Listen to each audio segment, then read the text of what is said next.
Salut YouTube et bienvenue sur cette deuxième vidéo de mon devlog où je vais expliquer un peu ce que j'ai fait ces 2 dernières semaines. Donc après avoir perdu pas mal de temps, comme je l'ai expliqué dans la vidéo précédente, à développer une application pour laquelle j'avais pas fait l'étude de marché.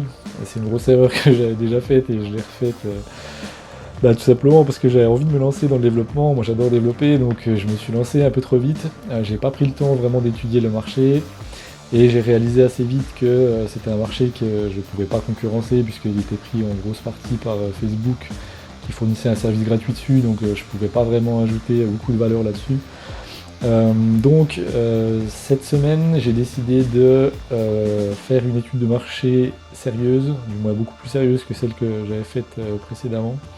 Voilà, pour la première application, j'ai décidé de l'abandonner ou du moins de la mettre de côté pour le moment parce que, comme j'ai dit, elle a très peu de potentiel, du moins vraiment sur ce marché-là.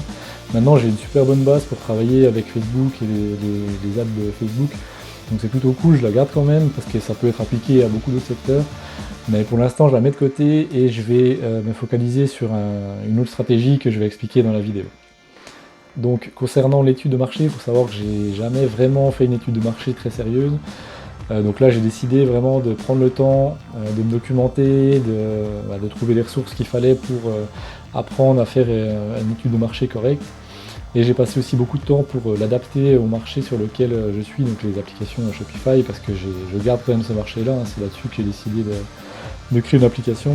Ce serait dommage de perdre tout ce que j'ai appris dans le mois précédent pendant le développement de mon autre application. Donc voilà.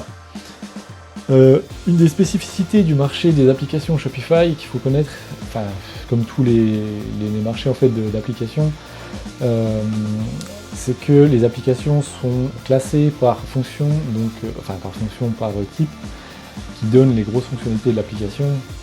Par exemple, pour celle que j'avais précédemment, c'était publicité et retargeting, qui est la fonctionnalité principale de l'application.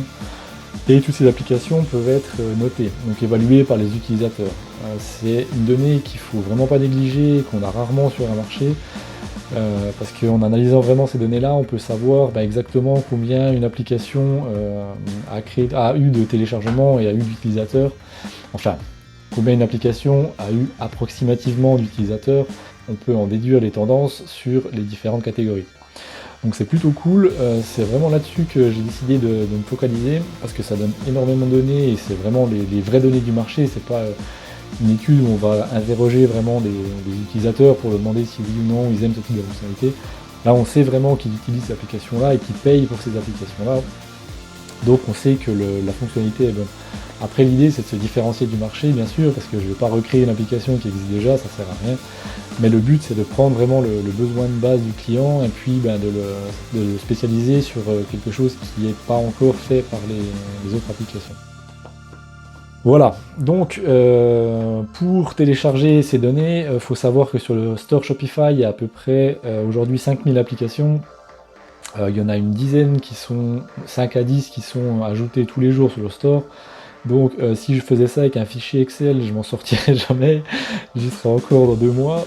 Donc j'ai décidé de créer un petit robot, donc un script assez simple, qui va télécharger les données des applications, donc les nombres de revues qu'elles ont, les évolutions qu'elles ont dans le temps, et qui les classe par catégorie. Donc c'est un script vraiment simple que j'ai codé en Node.js.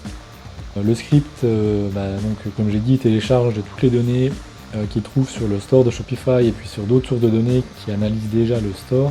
Donc ça me permet de télécharger vraiment rapidement toutes ces données, de les enregistrer dans ma base de données et ensuite de pouvoir créer des statistiques sur l'utilisation des applications qui remontent jusqu'à 2 ans. Donc une fois les données dans ma base de données, je les ai classées de plusieurs façons différentes. Donc en sachant que j'ai une marge d'erreur quand même, parce que certaines données ne sont pas forcément exactes, il y a des applications qui parfois sont retirées du store, bref, il y a des petites spécificités, mais ça donne quand même les grandes tendances sur les catégories des applications. D'ailleurs, on peut voir assez rapidement, si on regarde la catégorie qui aurait dû être ciblée par mon application précédente, que le marché est pas très équilibré et que j'ai bien fait d'abandonner ce marché-là, parce qu'il est vraiment complètement dominé par Facebook. Ce qui se comprend, hein, parce que c'est le fournisseur vraiment du service. Donc, après, il y a quand même d'autres applications qui arrivent à s'en sortir, mais c'est des applications qui sont quand même plus avancées, qui demandent pas mal de travail. Donc ça me conforte dans l'idée que je vais laisser cette application-là de côté et me focaliser sur d'autres.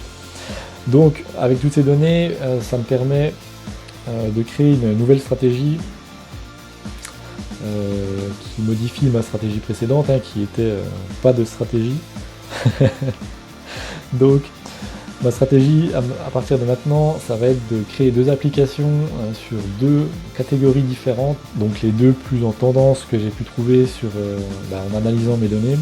Je vais en faire une qui va être assez simple et qui va être proposée sous forme de freemium, donc téléchargement gratuit puis payant pour avoir accès à d'autres fonctionnalités. Et une deuxième qui va être donc payante depuis le début et qui va représenter le plus gros du développement. Donc je le dirai plus dans mes vidéos suivantes. Donc le but c'est de développer vraiment une base avec ces applications, de les rendre disponibles, d'amener du trafic dessus et puis de les faire évoluer en fonction des besoins que les utilisateurs pourront me retourner sur ces applications-là. Un dernier point que j'ai vraiment voulu clarifier, parce que c'est quelque chose sur lequel je planifie jamais rien, c'est le marketing, et c'est vraiment la base. S'il n'y a pas de marketing, de toute façon l'application ne sera pas utilisée. Donc j'ai beaucoup analysé les canaux, j'ai parlé avec d'autres développeurs d'applications. J'ai retenu 3 canaux d'acquisition qui sont donc en tout premier bien sûr le store de Shopify sur lequel on peut proposer des publicités. Je vais le tester, il paraît que c'est très très cher de publier là-dessus. Maintenant, si on a une application payante, ça peut être quand même rentable. Ma deuxième source d'acquisition seront les groupes Facebook, donc principalement pour l'application gratuite, puisque je ne peux pas payer du trafic payant pour proposer une application gratuite. Enfin, je ne veux pas le faire du moins. Et une troisième qui va être donc les publicités Facebook. Donc bien sûr, ces 3 canaux, ça va être des choses que je vais tester et que je vais adapter en fonction des retours que j'aurai.